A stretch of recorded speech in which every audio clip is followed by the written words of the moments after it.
Em 485 a.C., quando conquistada pelos babilônios, Israel era uma terra árida, onde os poucos camponeses que a habitavam davam duro para sobreviver. Esta era a terra que Deus havia prometido para Abraão, Isaque e Jacó, e aos seus descendentes para sempre. Toda a terra que você está vendo, darei a você, Abraão, e a sua descendência para sempre. A terra não poderá ser vendida definitivamente, porque ela é minha. O povo que orgulhosamente habitava a terra prometida foi dizimado, espalhado e levado à Babilônia, onde passou 70 anos, conforme predito por Jeremias. Toda esta terra se tornará uma ruína desolada, e vocês estarão sujeitos ao rei da Babilônia durante 70 anos. Muitos judeus haviam voltado a Jerusalém para reerguer o templo, mas o resto da cidade estava em ruínas, suas paredes derrubadas e portões queimados.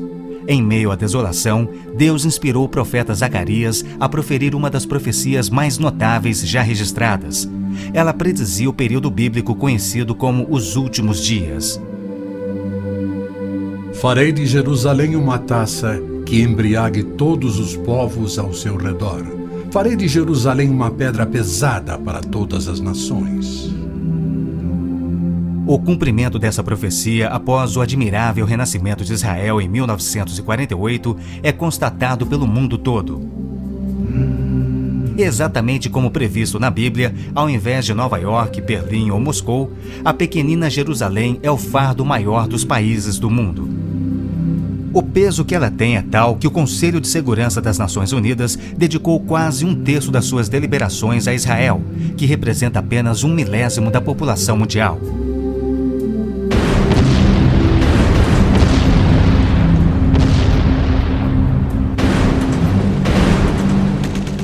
Jerusalém não seria o problema número 1 das Nações Unidas se a nação de Israel fosse facilmente intimidada, mas os seus militares são os melhores do mundo. Naquele dia farei que os líderes de Judá sejam semelhantes a um braseiro. Eles consumirão todos os povos ao redor. O Senhor protegerá os que vivem em Jerusalém.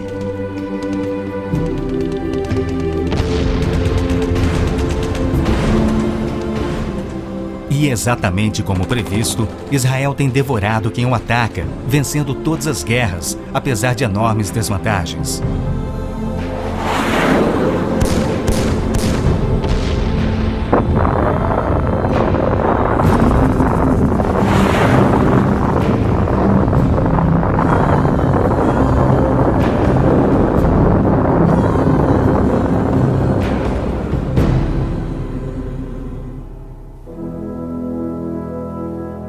O anjo Gabriel revelou a Daniel que Jerusalém seria reconstruída e que após 483 anos viria o Messias.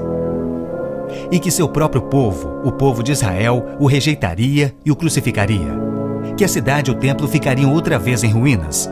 E foi assim que aconteceu.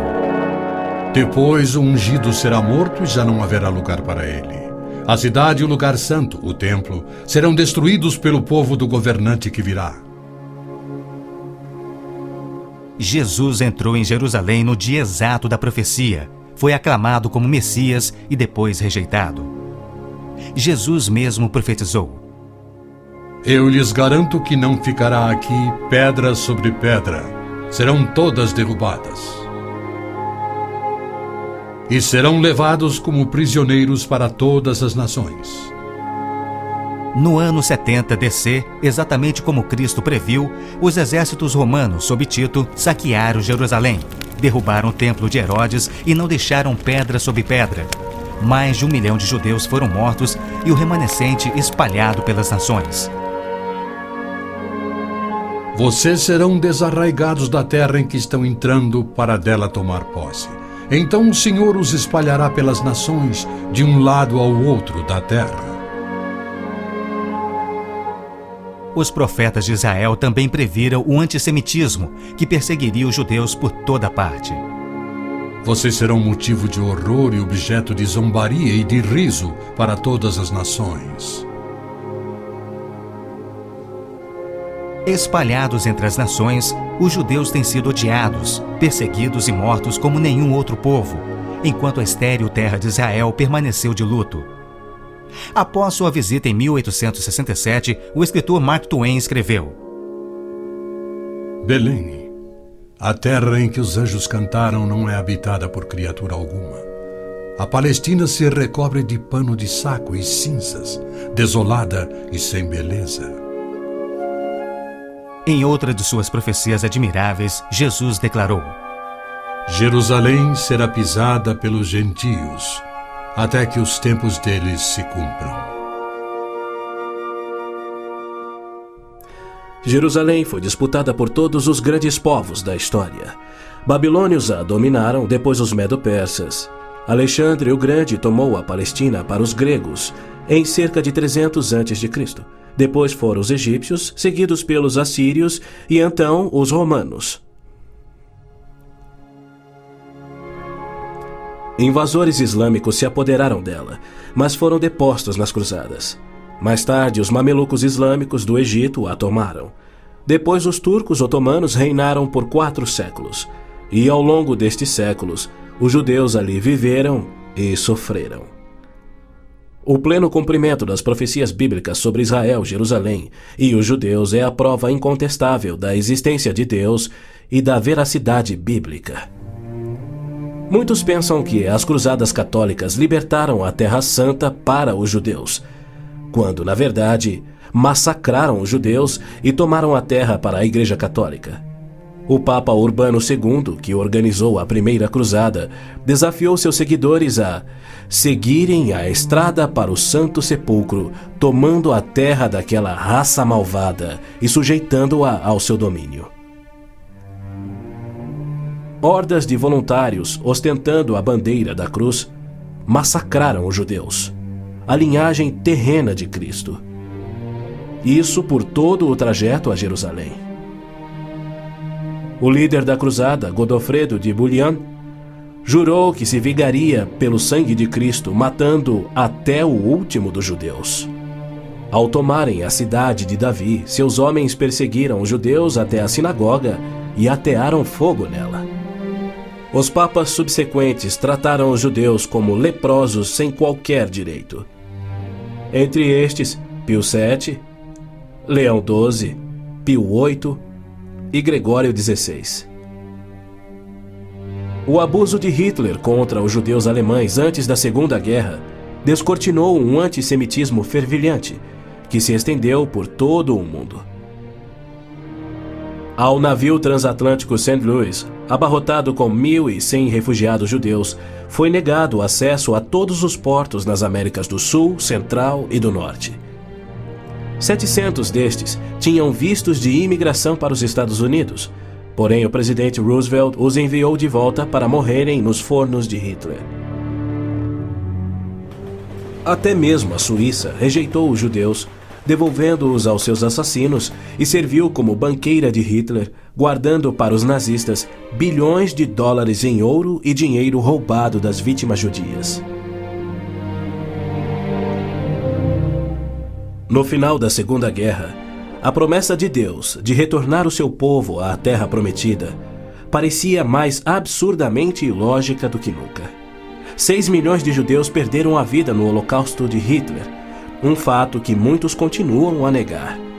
Embora Adolf Eichmann relatou, enquanto prisioneiro, que o massacre dos judeus foi o maior de todos os crimes, a maior dança funesta da história da humanidade.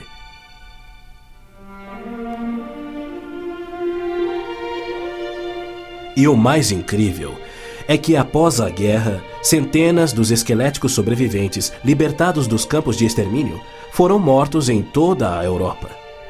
Porém, Deus não esquecera das suas promessas. De 1945 a 1948, apesar de um cruel bloqueio naval inglês, 10 navios antigos contrabandearam 70 mil sobreviventes do Holocausto para dentro da Terra Prometida. Nas palavras de um dos sobreviventes, os velhos navios e a frota britânica eram ameaças menores que a vida na Europa. Pela primeira vez em anos tínhamos um propósito: a criação de um Estado judeu. Milhões de judeus têm voltado a Israel oriundos de mais de 100 países. A existência de Israel hoje, na Terra Prometida, é incontestavelmente uma obra de Deus. Vejam, eu os trarei da terra do norte e os reunirei dos confins da terra. Aquele que dispersou Israel o reunirá. Em novembro de 1947, as Nações Unidas adotaram a sua Resolução 181. Ela dividia a Palestina, dando 18% aos judeus e 82% aos árabes. E tornou Jerusalém uma cidade internacional que, conforme o Vaticano também insistiu, nunca poderia ter domínio judeu. O mundo árabe rejeitou esta resolução e exigiu toda a Palestina. Até hoje, nenhum mapa árabe admite a existência de Israel.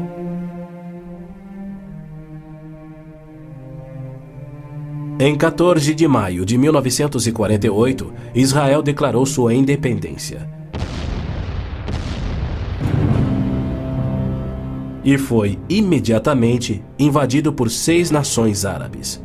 Seus soldados eram várias vezes mais numerosos que os colonos judeus e tinham superioridade indiscutível em armas, tanques e aviões. Tendo recebido da ONU uma faixa estreita e indefensável de terra, rodeada de inimigos dispostos a exterminá-lo, Israel deveria ter sido aniquilado. Porém, para a surpresa do mundo inteiro, que torcia para os seus inimigos, os colonos israelenses derrotaram os que buscavam destruí-los, exatamente como Deus prometera. E assim tem acontecido em guerra após guerra, à medida que seus inimigos têm tentado aniquilar Israel. Sim, é isto mesmo. A aniquilação é o seu propósito declarado. Os muçulmanos têm como dever religioso a exterminação dos judeus. Eles sonham com sua destruição e promovem festividades para honrar os assassinos dos inocentes cidadãos de Israel. O fundamentalismo islâmico começa a varrer o nosso mundo. O próprio Maomé declarou: A última hora não virá antes que os muçulmanos lutem contra os judeus e os muçulmanos os matem. Mas por que a imprensa chama os terroristas muçulmanos de radicais e extremistas? Na verdade, eles apenas estão sendo fiéis ao islamismo. O Corão ordena: Não tomeis por confidentes amigos os judeus nem os cristãos. Matai os idólatras, os não muçulmanos, onde quer que os acheis. Capturai-os, acossai-os e espreitai-os. Líderes muçulmanos, religiosos e políticos ameaçam os judeus como fazia Hitler na TV, pelo rádio e alto-falantes nas ruas e nas mesquitas. Quando Gaddafi brada: a batalha de Israel será tal que Israel deixará de existir, ele fala por todos. O extermínio de Israel é transmitido aos muçulmanos desde o aleitamento. Um ministro da educação da Síria escreveu: O ódio com que doutrinamos as mentes dos nossos filhos desde o parto é sagrado. Um livro-texto de adolescentes egípcios declara: Israel não viverá se os árabes forem firmes no seu ódio. E um livro de pré-adolescentes diz: Os árabes não desistem de trabalhar em prol do extermínio de Israel. É uma loucura Israel tentar firmar acordos de paz com inimigos como estes, mas a pressão mundial o obriga a isto. Na Guerra de Yom Kippur de 1973, milhares de tanques atravessaram simultaneamente o Sinai, oriundos do Egito, e descendo o Golã a partir da Síria num ataque surpresa cuidadosamente orquestrado. As forças militares de Israel estavam todas de licença, celebrando a mais sagrada de suas festas religiosas, levando, portanto, 3 dias para que se mobilizassem. 300 mil israelenses enfrentaram 1,2 milhões de árabes. Escapando por um fio da derrota, Israel sofreu pesadas baixas. Mas, em cumprimento incontestável da admirável profecia de Zacarias, de que as tropas judias seriam como fogo que consumiria as nações vizinhas, Israel expulsou os seus inimigos. Em retaliação por ter se defendido, 61 nações romperam relações diplomáticas com Israel, enquanto nenhuma nação repreendeu os árabes por seu ataque surpresa. Este tenso e custoso estado de alerta de Israel tem sido manipulado de modo a acusá-lo de perpetrador de violência infundada contra vizinhos amantes da paz. O antissemitismo é uma força motriz da mídia mundial, que é muito influenciada pelo dinheiro do petróleo. Não se veicula nenhuma crítica aos árabes e suas repetidas ameaças de extinção de Israel. Quando Israel deportou 400 terroristas do Hamas e do Jihad Islâmico por terem matado e mutilado centenas de seus civis, foi criticado pela mídia internacional e censurado pelas Nações Unidas. Mas quando o Kuwait deportou 300 mil palestinos, em sua maioria civis inocentes, a mídia fez pouco caso e as Nações Unidas ignoraram o fato. As Nações Unidas são flagrantemente pró-árabes e contra Israel. As chamadas Forças de Paz das Nações Unidas no Líbano abrigaram terroristas da OLP, ofereceram suas instalações para treinar terroristas, forneceram equipamento militar e auxiliaram as equipes de terroristas a caminho de atacarem Israel. Quando Israel se viu pressionado a ponto de invadir o sul do Líbano para expulsar a OLP, descobriu na área das Nações Unidas estoques suficientes de armamentos para sustentarem uma invasão de 1 milhão de homens. E a maioria, incrivelmente, era avançada demais para ser operada pela OLP e era obviamente destinada a uma invasão soviética. A ONU já condenou Israel mais de 370 vezes por ter se defendido, porém nunca condenou os terroristas ou os seus agressores. 2 anos após a Olimpíada de Munique, em que a OLP assassinou 11 atletas israelenses, Arafat, o seu líder, foi convidado para falar na Assembleia Geral da ONU. E foi recebido como herói, embora clamasse pela extinção de Israel. O então secretário-geral da ONU, Boutros Ghali, declarou: Os judeus devem abrir mão de sua condição de nação e do Estado de Israel para serem assimilados como uma comunidade do mundo árabe. O Domo da Rocha, no cume do Monte Moriá, está situado no coração de Jerusalém. Esta edificação de 141 mil metros quadrados inspira paixões tão explosivas que pode ser o estopim da Terceira Guerra Mundial a qualquer instante. Foi ali que Abraão obedientemente construiu um altar e colocou sobre ele o seu filho Isaque, disposto a oferecê-lo como sacrifício a Deus. Mas Deus o impediu e proveu um carneiro para substituir a Isaque. 900 anos mais tarde, há cerca de 3.000 anos, o rei Davi comprou aquele terreno santo de Araúna, o Jebuseu, para poder edificar ali um altar a seu Deus. E foi ali que Salomão construiu o primeiro templo. Do templo judeu, destruído por 2 vezes, não resta nada. Em seu lugar se ergue o Domo da Rocha, um imenso monumento ao deus islâmico da lua, o antissemita Alá.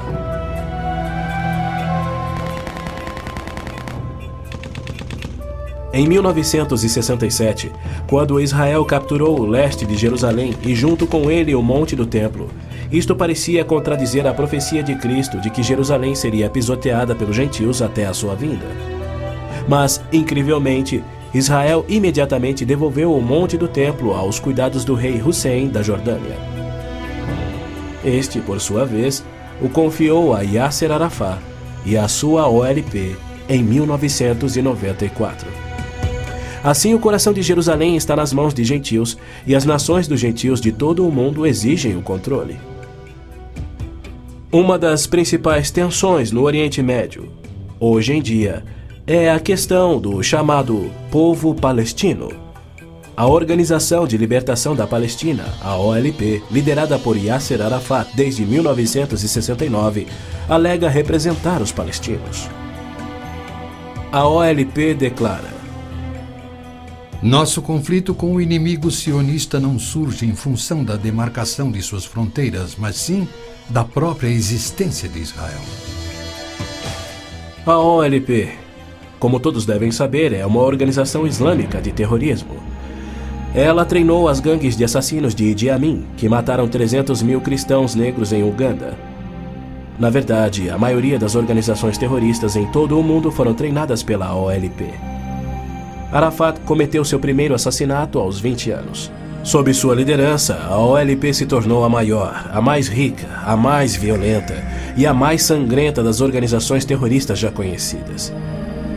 Em 1970, a OLP tinha 55 bases na Jordânia, e seu terrorismo contínuo contra os civis jordanianos era tão maligno que o rei Hussein a atacou com suas tropas de beduínos e, após semanas de sangrentas batalhas, expulsou a OLP para o Líbano. Ali, a OLP aniquilou as cidades cristãs de Damour, Beit Malá, Tal Abbas e outras. A mídia fez vistas grossas ao seu reinado de terror no Líbano. A imprensa internacional foi ameaçada e se manteve em silêncio.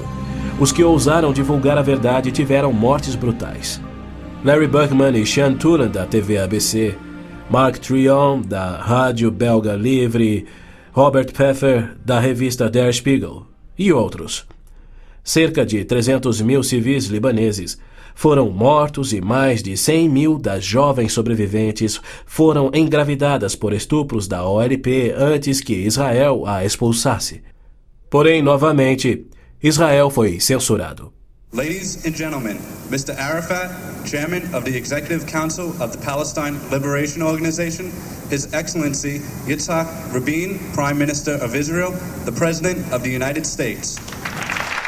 Quaisquer tratados de paz com a OLP têm como propósito único enganar Israel.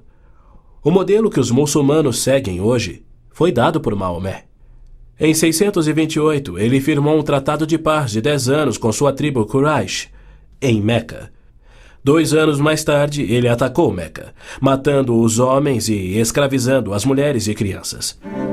Arafat declarou publicamente: Em nome de Alá, eu não considero o acordo de paz entre a OLP e Israel mais do que o acordo assinado entre nosso profeta Maomé e a tribo Quraysh. A paz para nós implica na destruição de Israel. O primeiro passo é fingir a paz para ganhar territórios dentro de Israel, de onde possa lançar sua destruição final. Por incrível que pareça, Arafat e seus assassinos da OLP têm sido eximidos e celebrizados pela mídia mundial. Este criminoso, impiedoso e sadista recebeu um prêmio Nobel da Paz e é honrado como campeão da justiça em prol do oprimido povo palestino. Palestinos? Nunca houve palestino, seja povo, nação, língua, cultura, religião ou economia. As alegações de serem descendentes de um povo palestino que supostamente habitou uma terra chamada Palestina por milhares de anos não passa de uma mentira intencional. A terra era chamada Canaã e era habitada por cananeus. E o que fora Canaã tornou-se a terra de Israel quando Deus a entregou ao seu povo. Porém, uma história revisada que oculta a verdade é promovida nas melhores enciclopédias e livros, incluindo publicações cristãs. Aqueles que hoje se denominam palestinos são árabes, por berço, língua, religião islâmica e cultura. A origem do termo Palestina provém dos filisteus, os arqui-inimigos do antigo Israel. Em 130 d.C., os romanos reconstruíram Jerusalém como uma cidade pagã, tendo um templo de Júpiter no lugar do templo judeu. Provocados à rebelião, 500 mil de judeus foram mortos e milhares escravizados. Os romanos, irados, renomearam a terra de Israel, batizando-a de Síria-Palestina. Assim surgiu o termo palestino. Dali em diante, os judeus que ali viviam foram chamados de palestinos. Na Segunda Guerra, o exército britânico tinha uma brigada palestina composta por voluntários judeus. A Orquestra Sinfônica da Palestina era de judeus, assim como o Palestine Post era um jornal de judeus. Em 1948, árabes fugidos de Israel começaram a alegar que eles eram os verdadeiros palestinos e que a terra de Israel sempre lhes pertencera. E a mídia mundial promove essa mentira. Mas a verdade é que em 1948 os árabes ocupavam meros 3% da Palestina. Enquanto que a posse de Israel data de 4.000 anos de quando Abraão adquiriu a caverna Macpela em Hebrom. Ali Abraão sepultou sua esposa Sara, e ali estão enterrados Abraão, Isaque, Rebeca, Jacó e Lia. Em Hebrom, Davi foi coroado rei. É um lugar sagrado para os judeus e não tem nada a ver com os árabes ou com o Islã. E ainda assim, os muçulmanos ignoram a presença contínua dos judeus por 3.000 anos e dizem que Hebrom é sua. Construíram uma mesquita e estão determinados a expulsar todos os residentes judeus. Há meio século, o mundo convive com o problema de centenas de milhares dos autodenominados refugiados palestinos da guerra pela independência em 1948. Em mais uma mentira típica, a mídia internacional acusa os judeus de impiedosamente desalojarem a população nativa. Mas, na verdade, foi o alto comando árabe que os instruiu por rádio a deixar rapidamente a Palestina enquanto eles massacrariam os judeus. Uns 350.000 fugiram. Muitos ficaram. Os que ficaram hoje são cidadãos israelenses e atualmente compõem uns 16% do eleitorado de Israel. A Jordânia anexou o território palestino designado pela ONU, expeliu todos os judeus, destruiu as sinagogas judaicas e renomeou de margem ocidental as terras conhecidas por Judeia e Samaria desde os tempos bíblicos. Apesar dos milhões de dólares em jazidas de petróleo e uma área terrestre 700 vezes maior do que a de Israel, as nações árabes se recusam a aceitar quaisquer refugiados de 48 e a dar-lhes vida normal.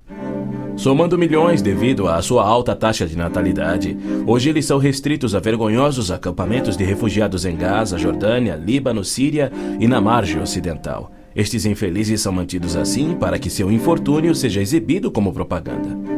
Por outro lado, o recém-formado Estado de Israel, cuja população somava 600.000, absorveu rapidamente 820.000 refugiados judeus que fugiam das terras árabes, onde por 13 séculos, desde o advento do islamismo, eram sujeitados a surras e cusparadas nas ruas e mercados.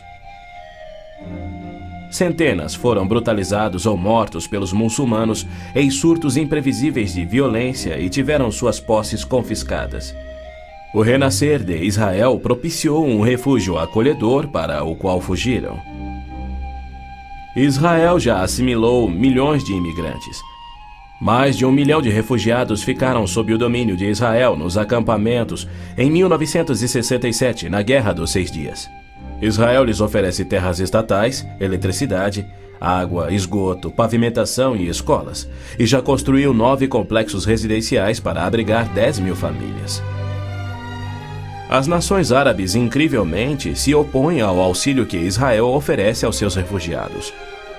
Ainda mais incrível é que as Nações Unidas adotam anualmente as seguintes surpreendentes resoluções. A Assembleia Geral exige que Israel desista da reintegração dos palestinos na faixa de Gaza. A Assembleia Geral conclama novamente a Israel para que se retraia de quaisquer ações destinadas à reintegração dos refugiados palestinos na margem ocidental. Se formos analisar a história, Jerusalém sempre foi a capital de Israel e seus reis. Hoje em dia, cedia ao seu parlamento. Porém, embaixadas estrangeiras se situam em outros pontos. Segundo o ministro das Relações Exteriores do Vaticano, em visita a Israel em 98, a presença de Israel no lado oriental de Jerusalém constituía uma ocupação ilegal. Em março de 1999, Israel foi advertido que a União Europeia não reconhecia a sua soberania sobre Jerusalém. Numa bula papal do Jubileu de 2000, o Papa João Paulo II rejeitou novamente a soberania israelense sobre Jerusalém. Em fevereiro de 2000, o Vaticano assinou um acordo com a OLP no qual se pedia garantias internacionais de que Jerusalém fosse mantida sob controle internacional. Os maiores inimigos de Israel são o Islã e o catolicismo romano. João Paulo II tem calorosamente recebido o fascínora Yasser Arafat diversas vezes, até mesmo quando estava no auge de sua carreira como um dos assassinos e criminosos mais notórios do mundo. É claro que João Paulo II tem piamente condenado o antissemitismo, como lhe cabe fazer. Porém, ele se limita a se desculpar por atos cometidos por filhos e filhas da Igreja. E ele nunca, jamais, admitiu que os judeus e evangélicos martirizados na Inquisição o foram por política oficial da Igreja e seus papas. Roma insiste até em nossos dias que os católicos e não os judeus são o povo escolhido por Deus. Por exemplo, em 1928, um decreto do Vaticano se referia aos judeus como povo anteriormente escolhido por Deus. Em 1965, o Segundo Concílio do Vaticano declarou: a Igreja constitui o novo povo de Deus. A Roma Católica se denomina a Cidade Santa, a Cidade de Deus, a Cidade Eterna, títulos que Deus deu a Jerusalém. O interessante é que, ao invés de repreender Arafat por sua paixão por aniquilar Israel e suas crenças islâmicas anticristãs, o Papa aceitou seu convite para estar com ele em Jerusalém, celebrando a quem chamou de o nosso Jesus Cristo, entre aspas. Nosso Jesus Cristo? Segundo Arafat, Jesus foi um palestino que lutava contra Israel por sua liberdade, e o Papa apenas sorriu e o abençoou.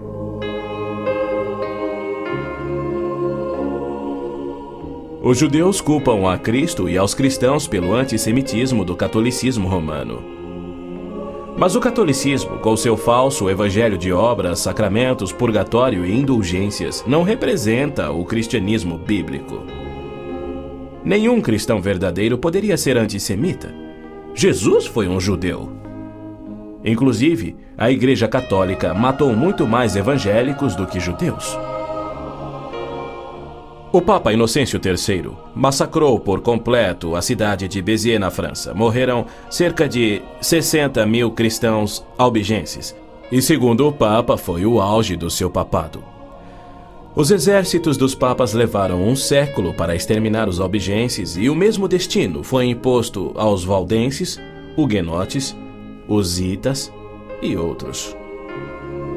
No massacre de São Bartolomeu foram chacinados 70 mil huguenotes, mais 200 mil foram mortos depois e 500 mil fugiram da França para salvar a vida. E como estes, há muitos outros exemplos. Hitler não assassinaria os 6 milhões de judeus se os séculos do antissemitismo romano não tivessem preparado o caminho. Em 26 de abril de 1933, Hitler relembrou aos representantes do Vaticano, Bispo Börning e Monsenhor Steinmann, que por 15 séculos Roma considerara os judeus parasitas a serem exterminados, e que ele lhes oferecia uma solução final para o problema dos judeus. Antes de se tornar o Papa Pio XII, o cardeal Eugênio Pacelli, núncio papal da Alemanha, entregou dinheiro do Vaticano a Hitler para formar o partido nazista. Ao se tornar Papa, Pacelli enviou uma mensagem de apoio ao Führer. Ao ilustre Herr Adolf Hitler, Führer e chanceler do Reich alemão. É com grande prazer que recordamos os muitos anos passados na Alemanha como núncio apostólico, ocasião em que fizemos de tudo para estabelecer relações harmoniosas entre a Igreja e o Estado. Agora, suplicamos ainda mais fervorosamente para alcançarmos este alvo. Era 1939 e os abusos de Hitler, bem como suas intenções para os judeus, já eram conhecidos em todo o mundo.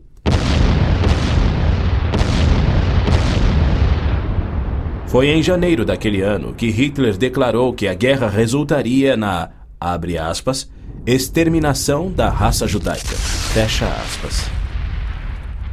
Die Völker noch einmal in einen Weltkrieg zu stürzen, dann wird das Ergebnis nicht der Sieg des Judentums sein, sondern die Vernichtung der jüdischen Rasse in Europa. após 4 anos, em 22 de junho de 1943, enquanto pairava a fumaça de judeus incinerados nos céus da Europa, o Papa Pio XII, em contraposição à promessa de Deus, escreveu ao presidente Roosevelt tentando dissuadi-lo de tornar a Palestina em terra judia. Não existe precedente histórico para justificar o regresso de um povo a uma terra deixada 19 séculos antes. Se os hebreus desejam um lar, não seria muito difícil encontrar um território que lhes sirva melhor que a Palestina. Com o aumento da população judaica naquela região, graves novos problemas surgiriam. Sem precedente histórico, Deus o havia prometido. Pio XII nunca condenou o Holocausto em público. Tampouco buscou dissuadir Hitler do seu intento de aniquilar os judeus. Porém, ele se manifestou, de forma bem enfática, contra o regresso dos judeus à terra de Israel, que Deus lhes dera como herança eterna. Do mesmo modo, Pio X declarou em 1904: Não podemos reconhecer os judeus como povo. Em 1919, o cardeal Pietro Gasparri, secretário de Estado do Vaticano, escreveu: O perigo que mais nos amedronta é o da criação de um Estado judaico na Palestina. E quanto ao Islã, esta religião de violência tem sempre forçado conversões pela espada. Após a morte de Maomé, a maioria dos árabes abandonou o Islã, dando origem às famosas Guerras da Apostasia. Abu Bakr, o primeiro califa a suceder Maomé, matou dezenas de milhares de ex-muçulmanos buscando reimplantar o Islã. Até o início do século VIII, os ferozes guerreiros do Islã haviam tomado a maioria do Oriente Médio, muito da África e haviam quase conquistado a Europa. A violenta natureza do Islã é vista ainda hoje em multidões bradando "Alá é grande" e infligindo terror e morte sobre os não-muçulmanos. O Islã está por trás da maior parte do terrorismo no mundo. Hoje em dia, multidões muçulmanas periodicamente massacram milhares de cristãos, queimando e saqueando as suas terras.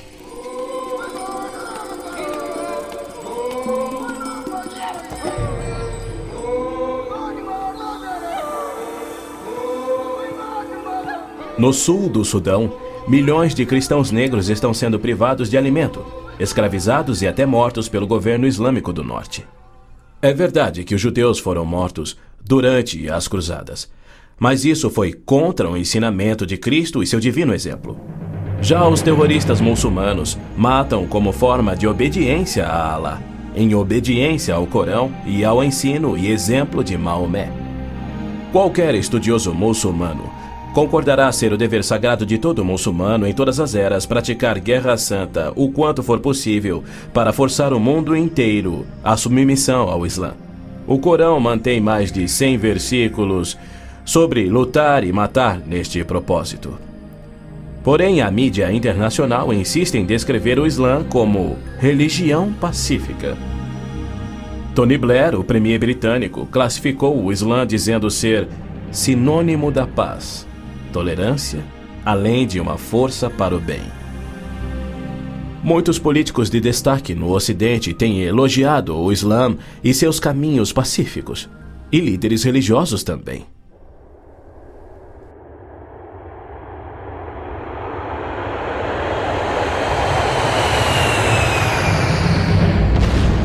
Os inusitados atos de guerra praticados por terroristas contra os Estados Unidos em setembro de 2001 resultaram em declarações de políticos que diziam ser necessário distinguir entre terrorismo causado por grupos extremistas, fanáticos, e a religião islâmica em si, que é pacífica. O escritor Tom Clancy disse que o Islã, como religião, não promove a violência. Uma declaração incrível frente aos ensinos contidos no Corão, os de Maomé, e a violência contínua que historicamente caracteriza o avanço do Islã. Esta é a visão romântica do Islã que encoraja o terrorismo. Para esses criminosos, Arafat é a prova viva das recompensas conferidas aos que aspiram ao terrorismo. Ele é o mais vil e bem-sucedido terrorista da história. A OLP detinha o recorde do maior sequestro aéreo, 4 aeronaves numa única operação, apenas igualado em 2001. O maior número de reféns, 300 pessoas na mesma operação e outros recordes que se mantêm até hoje. O número de pessoas baleadas num aeroporto, o maior resgate pago, $5 milhões pagos pela Lufthansa. A maior diversidade de alvos, 40 aeronaves de passageiros civis, 5 navios de passageiros, 30 embaixadas ou missões diplomáticas, além de incontáveis fábricas, depósitos de combustível, etc, etc, etc. Ao invés de ser julgado como réu em corte internacional, assim como os nazistas e líderes sérvios, os sangrentos atos de Arafat atraíram a ONU, a União Europeia e incontáveis líderes políticos e religiosos para o seu lado contra Israel e lhe outorgaram o Prêmio Nobel da Paz. O que confere a pilotos habilidosos a coragem e o ímpeto de se apoderarem de jatos comerciais e arremetê-los contra edifícios civis ou militares. Ou outros que se suicidam explodindo ônibus em Tel Aviv. Somente uma coisa: a garantia islâmica do paraíso para os que morrem na jihad. Aos mártires, o Islã promete um palácio de marfim contendo 70 mansões, cada mansão contendo 70 casas e em cada casa uma cama com 70 lençóis. E em cada lençol uma linda virgem que recupera sua virgindade a cada vez que o mártir a possui. Lhe é prometido que o seu apetite para o sexo e alimento será igual ao de 100 homens. Os meninos muçulmanos ouvem essa promessa desde a infância. Ela lhes confere a coragem inconsequente que os faz treinar e executar ações terroristas suicidas para infligir morte e destruição sobre os chamados inimigos de Alá. Quando este mundo reconhecerá que o Islã é que é o culpado? E quando os muçulmanos que desprezam o terrorismo perceberão estarem seguindo uma religião terrorista, conforme a história comprova? Os muçulmanos têm continuamente se torturado, se combatido e se matado. Nos 8 anos de guerra entre o Irã e o Iraque, foram usados milhares de toneladas de gás venenoso e as mortes somaram mais do que as da Primeira Guerra Mundial. Nos territórios da OLP tomados de Israel, não há liberdade de consciência, de expressão, de religião ou de imprensa e nem voto democrático. E isto caracteriza todos os países islâmicos. Na Arábia Saudita, no berço do islamismo, não se admitem judeus. Cidadania é privilégio muçulmano. É vedada a construção de templos que não sejam islâmicos e, segundo a lei universal do islamismo, a pena de morte é oficial e é destinado ao muçulmano que se converte a qualquer outra religião. Não se pode carregar uma Bíblia nas ruas da Arábia Saudita ou realizar estudo bíblico em seu próprio lar. Mas o Islã é a religião que mais cresce no Ocidente. Na Inglaterra, congrega-se mais em mesquitas do que em templos cristãos. Da mesma forma, muitas mesquitas nos Estados Unidos têm contato com bases secretas de treinamento terrorista para que a Jihad faça da América um país islâmico. O Islã rejeita o Deus da Bíblia e nega a divindade de Cristo ou que ele morreu por nossos pecados, alegando que um discípulo sósia tomou o lugar de Cristo na cruz e que Cristo foi levado vivo ao céu e que deverá voltar a esta terra para morrer um dia. O cristianismo deve ser subjugado pela força. O Corão diz: matai os idólatras, os não muçulmanos. Onde quer que os acheis, espreitai-os. Combatei aqueles que não creem em Alá. Observem bem, assim é o Islã. Porém, segundo Robert Schuller, se ele voltasse daqui a 100 anos e descobrisse que seus descendentes eram muçulmanos, ele não se importaria. Ele pregou sua mensagem de Natal em 99 na grande mesquita de Damasco, segurando a mão do grão mufti islâmico. Mais tarde, quando entrevistado por Larry King, Schuller disse animadamente ter sentido a afinidade espiritual além de uma concordância de fé e filosofia, e se referia a esse líder muçulmano anticristão. A Bíblia diz que Deus deu a terra prometida ao seu povo escolhido, os judeus. Já o Islã diz que Alá deu estas terras aos árabes. Assim se desdobra um tremendo conflito entre o Deus de Abraão, Isaque e Jacó, que ama os judeus, e o Deus de Maomé, que odeia os judeus e pede a sua destruição. O conflito real não é entre judeus e árabes, mas entre o Deus da Bíblia, cujo nome é Javé, e o Deus do Corão, chamado Alá. 12 vezes no texto bíblico Deus refere-se a si mesmo como o Deus de Abraão, o Deus de Isaque e o Deus de Jacó. Então, Javé declarou a Moisés: Diga aos israelitas, o Senhor, o Deus dos seus antepassados, o Deus de Abraão, o Deus de Isaque, o Deus de Jacó enviou-me a vocês. Esse é o meu nome para sempre, nome pelo qual serei lembrado de geração em geração. É Satanás que tem inspirado 3.000 anos de antissemitismo. Se os judeus fossem destruídos, o Messias não poderia nascer. Mesmo após a vinda de Cristo, se Satanás destruísse os judeus, Javé seria um mentiroso, incapaz de cumprir sua promessa de restaurar a terra a Israel para que dali Cristo reinasse no trono de Davi na sua segunda vinda. A integridade de Deus tem a ver com a sobrevivência de Israel. Embora não conste uma única vez no Corão, há mais de 800 menções de Jerusalém na Bíblia. Dela é dito repetidas vezes ser o local em que Javé, o Deus da Bíblia, estabeleceu o seu nome para sempre.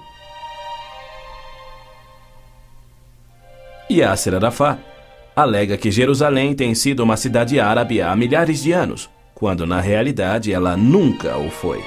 Em julho de 1889, constou no jornal Pittsburgh Dispatch que, dos 40.000 habitantes de Jerusalém, 30.000 eram judeus e a maioria do restante era cristã. Quando Israel declarou sua independência em 1948, havia 100.000 judeus vivendo na Jerusalém antiga.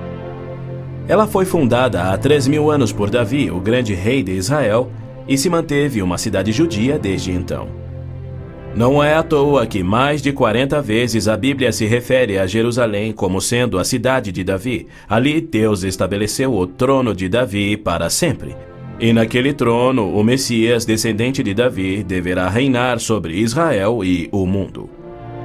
O Senhor Deus lhe dará ao Messias o trono de seu pai Davi, e ele reinará para sempre sobre o povo de Jacó. Jerusalém é um cálice de tontear porque líderes mundiais rejeitam o Deus bíblico e seu plano de paz para Jerusalém e o mundo. A insistência do Vaticano e da ONU de que Jerusalém deve ser uma cidade internacional e dos muçulmanos que dizem que ela lhes pertence constituem desafios ao Deus de Abraão, Isaque e Jacó, assim como a paixão muçulmana pela destruição de Israel. As nações muçulmanas estão se armando com mísseis capazes de portar ogivas químicas e biológicas, além de nucleares. Certamente não são armas de defesa. Todo mundo sabe que tem um propósito único: chover morte e destruição sobre Israel. A Síria já fabricou milhares de ogivas químicas, tem vastos estoques de armas biológicas e triplicou seu poderio militar e aéreo desde a Guerra de Yom Kippur em 1973. Israel também tem armas nucleares, atualmente posicionadas em modernos submarinos, e certamente não seria vencido sem utilizá-los. Era a isto que Cristo se referia quando, numa surpreendente profecia que antevia os armamentos modernos, ele alertou sobre uma destruição tão incrível que, se ele não intervisse para interrompê-la, não restaria vida na Terra. E se aqueles dias não fossem abreviados, ninguém sobreviveria. O Armagedon é tema frequente nas profecias bíblicas. A Bíblia descreve com clareza os eventos que anteciparão o Armagedon. Milhões de judeus já voltaram a Israel depois de serem espalhados entre as nações. Eles reconstruíram Israel a partir do nada e sentem-se seguros com uma falsa paz. Com a progressão do processo dessa falsa paz, os árabes matam e queimam as casas dos árabes que suspeitam estar cooperando com Israel. Terroristas muçulmanos que matam judeus são honrados nos países árabes. Ruas e feriados recebem os seus nomes. Na virada do milênio, o Prêmio Palestino de Cultura foi outorgado a Abu Daud por seu livro no qual descreveu como planejou e executou o assassinato de 11 atletas israelenses nas Olimpíadas de Munique em 72. Ainda assim, os israelenses seguem sonhando em alcançar a paz com aqueles que juraram exterminá-los. Logo a seguir virá aquilo que Jeremias chamou de o tempo da angústia de Jacó. Exércitos do mundo, sob o anticristo, serão trazidos ao Armagedom por Javé, no intento de puni-los por terem odiado, perseguido e matado o seu povo Israel e para disciplinar Israel por sua descrença. Você, anticristo, avançará contra Israel, o meu povo, nos dias vindouros. Trarei você contra a minha terra para que as nações me conheçam e todas as pessoas da face da terra tremerão diante da minha presença.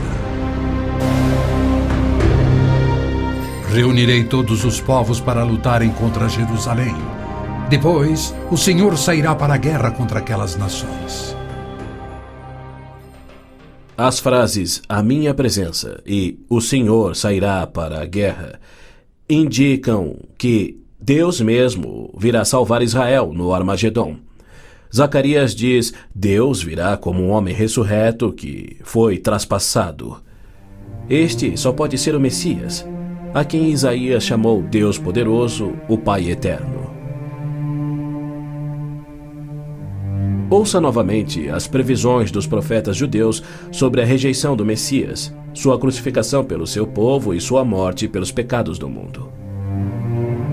Perfuraram minhas mãos e meus pés na crucificação. Foi desprezado e rejeitado, eliminado da terra dos viventes. Por causa da transgressão do meu povo, ele foi golpeado. Então o ungido será morto e já não haverá lugar para ele, apenas para os pecados do mundo. Em consonância com os profetas de Israel, João nos revela o Armagedom no último livro da Bíblia e nos mostra Cristo voltando do céu para destruir o anticristo, exatamente como Paulo também profetizou. Vi os céus abertos e diante de mim um cavalo branco, cujo cavaleiro se chama Fiel e Verdadeiro. Seus olhos são como chamas de fogo, e seu nome é Palavra de Deus. Então vi a besta, o anticristo, os reis da terra e os seus exércitos, reunidos para guerrearem contra aquele que está montado no cavalo e contra o seu exército. Mas a besta foi presa, e com ela o falso profeta. Os dois foram lançados vivos no lago de fogo.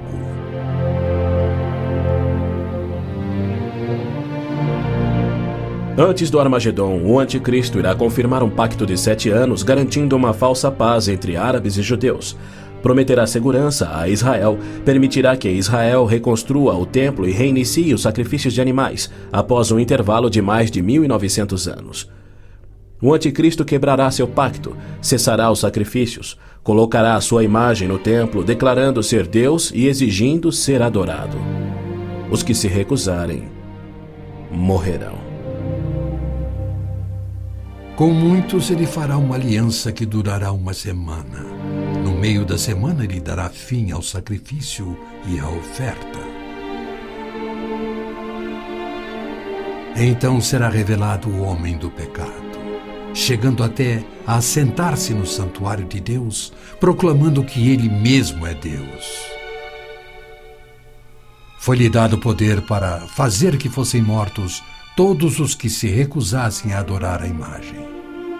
A que semana Gabriel se referia? Quando isso acontecerá? Ele disse a Daniel que após 70 semanas ou 490 anos, toda a profecia se cumpriria, Israel seria restaurado e jamais voltaria a desonrar a Deus. No final das primeiras 69 semanas de anos, ou seja, 483 anos, o Messias viria e seria morto. O tempo seria contado a partir da data em que o rei da Babilônia concedeu a autorização para a reconstrução de Jerusalém. A partir da promulgação do decreto que manda restaurar e reconstruir Jerusalém, até que o ungido, o líder, venha, haverá 7 semanas e 62 semanas. Neemias diz ter recebido autorização para a reconstrução de Jerusalém no mês de Nissan do 20º ano do rei Artaxerxes, ou seja, em 445 a.C. No domingo, 6 de abril de 32 DC, dia em que se completavam exatos 483 anos, hoje o chamado Domingo de Ramos, Jesus entrou em Jerusalém. Não num cavalo branco, conduzindo uma insurreição contra Roma, como os autoproclamados messias tentaram e os judeus queriam, mas num jumento, humildemente trazendo a salvação dos pecados, conforme Zacarias havia predito. Alegre-se muito, cidade de Sião. Exulte, Jerusalém. Eis que o seu rei vem a você, justo e vitorioso, humilde e montado num jumento, um jumentinho, cria de jumenta.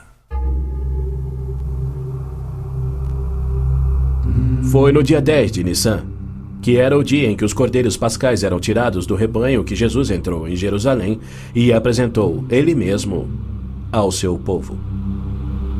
4 dias mais tarde, quando Israel sacrificava os cordeiros, ele, o Cordeiro de Deus, cravado numa cruz, se entregou pelos pecados do mundo, cumprindo a profecia de Moisés.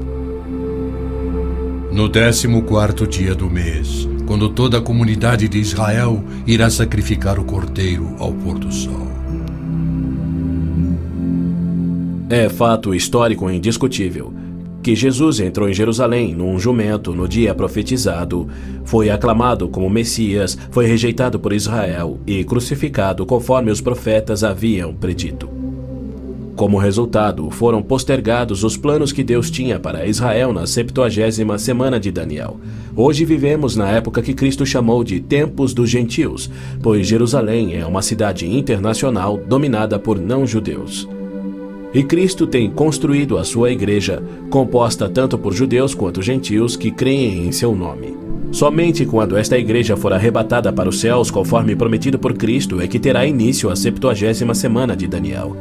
Israel tem profundos problemas espirituais e morais, há hostilidade entre judeus religiosos e seculares e uma desilusão crescente com o judaísmo, especialmente entre a juventude. Israel sofre com drogas, pornografia, prostituição, juventude rebelde, estupros, roubos e assassinatos. Israel precisa se voltar em arrependimento para o Deus de Abraão, Isaque e Jacó. Mas os rabinos nada têm para oferecer aos pecadores arrependidos. Exatamente como Oséias profetizou, eles não fazem sacrifícios pelo pecado há 1900 anos, pois não têm um templo. Pois os israelitas viverão muitos dias sem rei e sem líder, sem sacrifício. Foi Deus quem profetizou essa condição. Por que ele permitiria que seu povo escolhido ficasse sem sacerdócio e sem templo no qual oferecer os sacrifícios pelos pecados que ele havia ordenado? Isso só faz sentido se o sacrifício de Cristo na cruz cumpriu todos os sacrifícios do Velho Testamento que já não são mais necessários. Caso contrário, Deus abandonou o seu próprio povo e todo o mundo sem recurso para o pecado. E isso ele nunca faria. As escrituras hebraicas contêm mais de 300 profecias, indicando quando e onde o Messias nasceria e como reconhecê-lo quando ele viesse. Cada uma destas foi especificamente cumprida ao pé da letra na vida, morte e ressurreição de Jesus de Nazaré. Se ele não for o Messias, então não existe o Messias. Pois foi Cristo que no dia exato, revelado pelo anjo Gabriel a Daniel, entrou em Jerusalém num jumento, foi aclamado Messias, depois rejeitado e crucificado conforme profetizado. Segundo as escrituras do próprio povo de Israel, aqueles que esperam a primeira vinda do Messias já estão atrasados em 1900 anos. A única esperança de Israel está na sua segunda vinda. E podemos ter certeza de que, havendo gerado a nação de Israel, Deus irá cumprir o seu propósito, pois ele declara: Pode uma nação nascer? Acaso faço chegar a hora do parto e não faço nascer, diz o Senhor? Acaso fecho o ventre? Tragicamente, muitos judeus só crerão no seu Messias no Armagedon. Quando Javé aparecer em pessoa para salvar Israel da destruição pelos exércitos, eles reconhecerão finalmente ser o Messias, aquele que foi traspassado e morto pelos seus pecados e que ressuscitou como o próprio Messias predito pelos seus profetas, a quem rejeitaram. então todos os judeus ainda vivos irão crer. Mas para todos aqueles, judeus e gentios, que morrerem sem crer nele, tragicamente não restará esperança.